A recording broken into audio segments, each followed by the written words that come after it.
650 caballos tiene esto. Es un Hyundai Ioniq 5 N y esa N evidentemente es la clave. Es la versión deportiva de la Ioniq 5 y presume de ser el primer coche eléctrico verdaderamente deportivo desarrollado como tal. Es evidente que hay supercars eléctricos, que hay coches de altas prestaciones eléctricos, pero coger un coche como la Ioniq 5 y convertirlo en una Ioniq 5 N era un reto al que pocas marcas todavía se han enfrentado, es decir, convertir un coche eléctrico familiar convencional en un auténtico superdeportivo que admite un uso diario, pero también un uso en circuito. Esto es lo que nos han prometido y esto comprobaremos en el circuito internacional de Corea, porque estamos en Corea, el mejor sitio para probar un coche coreano, ¿no os parece?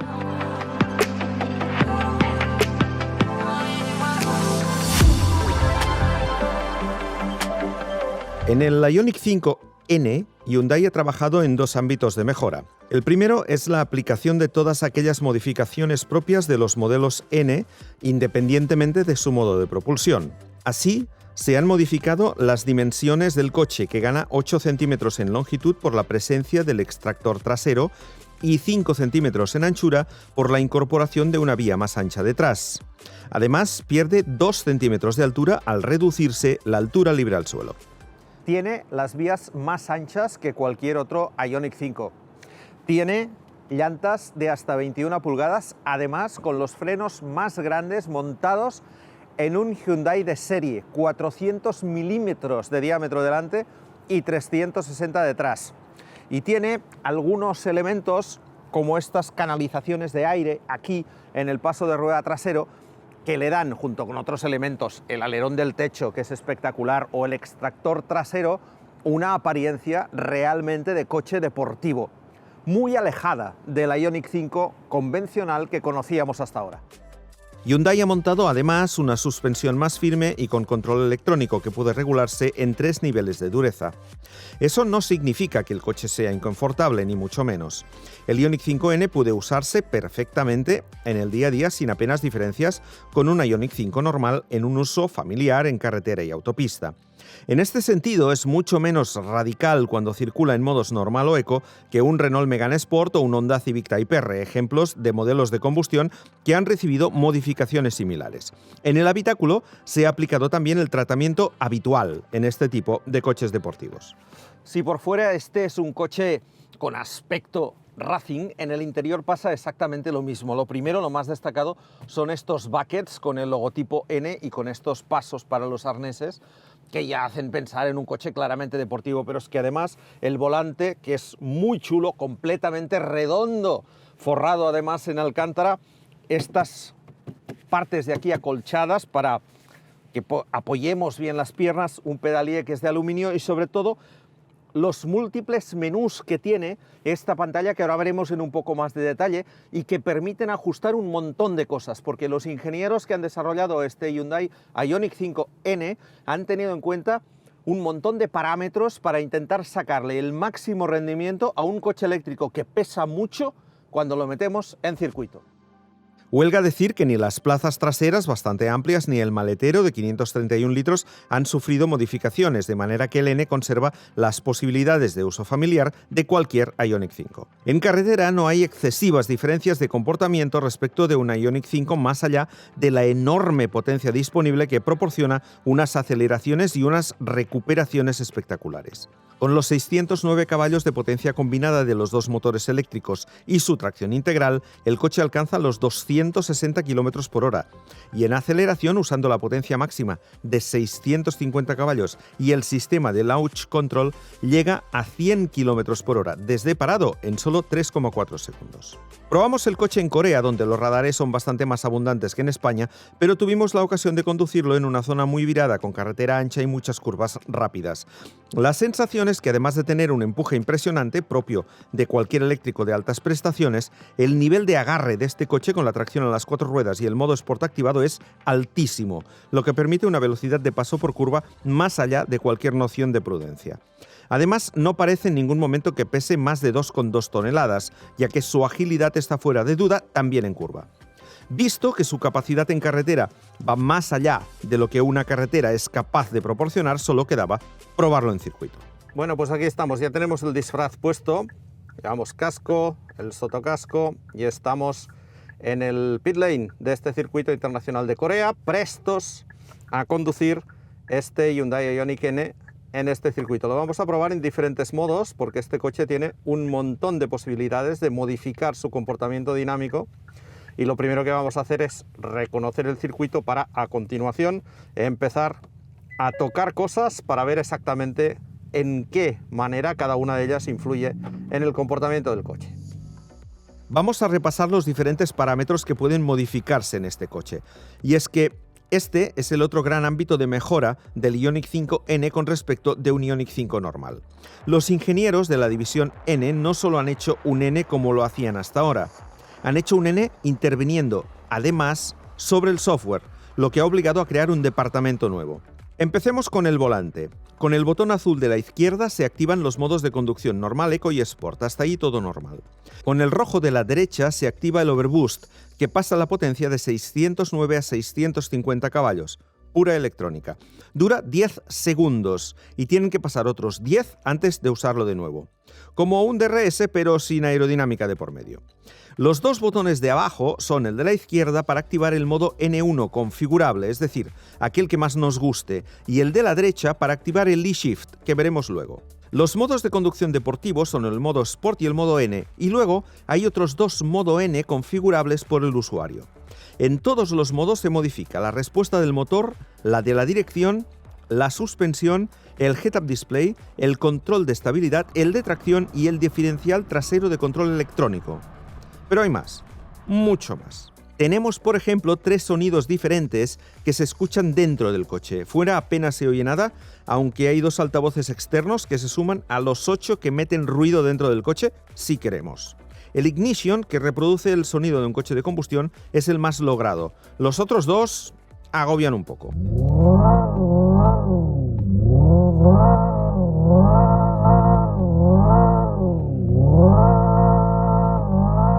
Tenemos también la distribución del par en modo N, que es capaz de enviar todo el par delante para incrementar la estabilidad en curva generando una transferencia de pesos, repartirlo al 50% entre ejes para acelerar sobre superficies deslizantes o mandarlo todo atrás para tener un comportamiento propio de un coche de carreras al acelerar.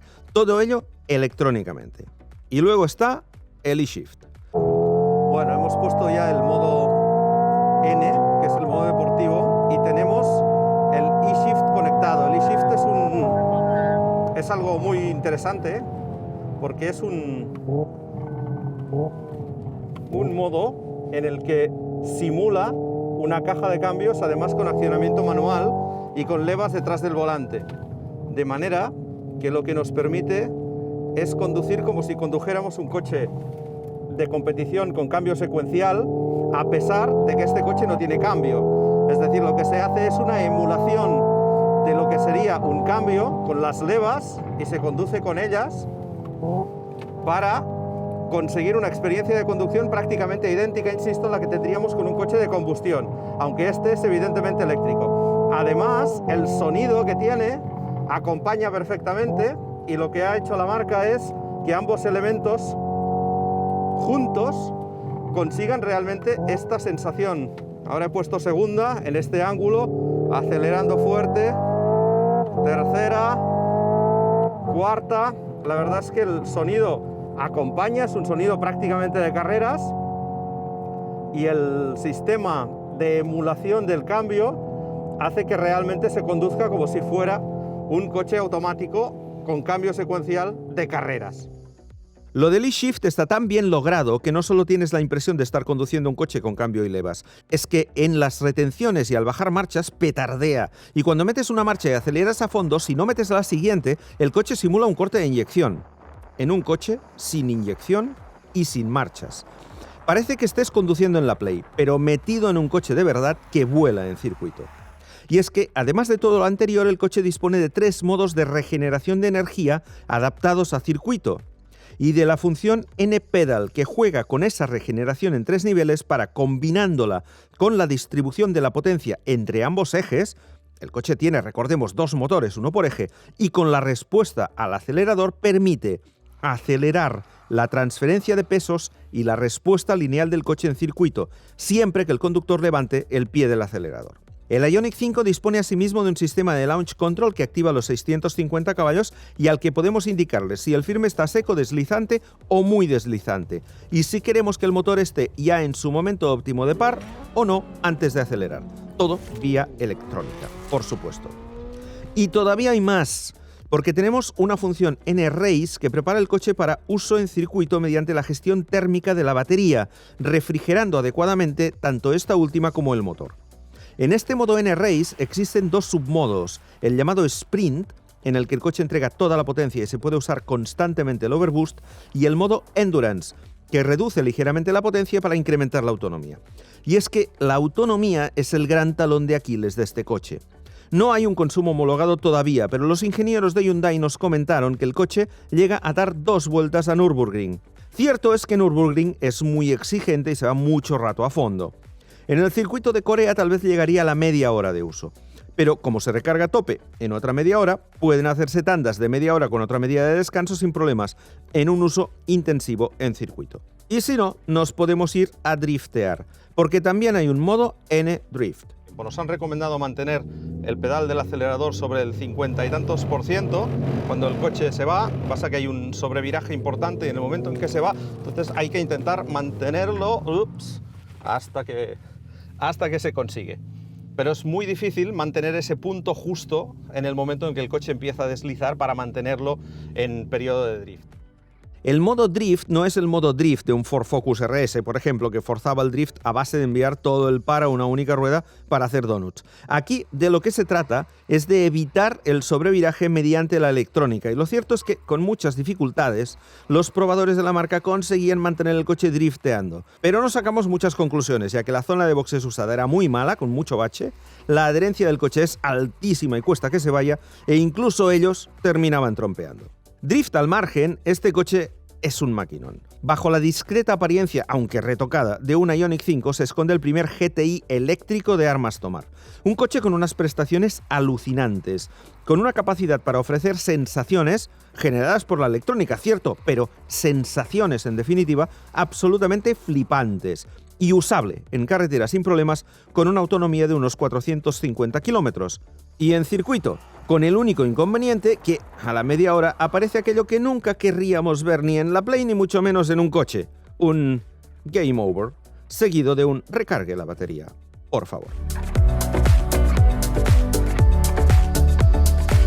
No sabemos todavía qué va a acabar costando este coche. Probablemente entre 70 y muchos y 80 y poco mil euros. Más o menos. Pero es una deducción nuestra porque no nos han dado ninguna indicación al respecto. Lo que sí os puedo decir es que no hay ahora mismo en el mercado ningún coche como este. Hay coches deportivos eléctricos, es evidente. Hay grandes turismos como el Porsche Taycan, como el Audi e-tron, como algunos modelos de Tesla con mucha potencia. Pero no son coches planteados como un deportivo radical, como es el caso del Ioniq 5. Y aunque es evidente que prácticamente todos los coches eléctricos tienen muchísima potencia, la manera como este coche la gestiona es probablemente única en el actual mercado de coches eléctricos. Por eso digo que prácticamente no tiene rival. Es un auténtico coche deportivo, con el único inconveniente de que al ser tan prestacional, la autonomía se resiente. Cuando llegue lo probaremos mucho más a fondo que en este primer contacto que hemos tenido aquí en Corea. Pero lo que nos ha parecido en el circuito de competición y lo poco que lo hemos conducido en carretera nos hacen pensar que esto de los eléctricos igual no será tan mala idea.